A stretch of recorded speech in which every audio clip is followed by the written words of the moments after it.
సాక్ష్యం ఇస్తున్నాడండి. సహోదరుడు వాళ్ళ తండ్రి గారు కూడా లేరు.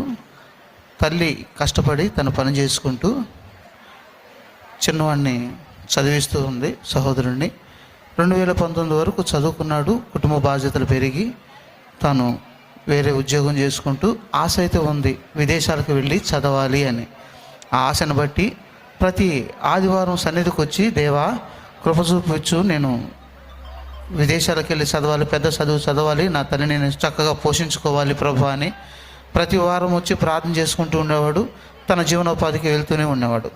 అయితే దేవుడు తన ప్రార్థన ఆలకించి దేవుని మహాకృపను బట్టి ఆ విదేశాల్లో చదవటానికి కృపనిచ్చాడు. చక్కగా ఇదిగో వీసా కూడా శాంక్షన్ అయింది, జాబ్ వచ్చింది. అక్కడ రేపు 20వ తారీఖు వెళ్ళి అక్కడ అమెరికాకు వెళ్ళి అమెరికాలో జాబ్లో జాయిన్ అవుతున్నాడు. గొప్ప కృప చూపించిన దేవునికి స్తోత్రం చెల్లిద్దాం. హల్లెలూయా.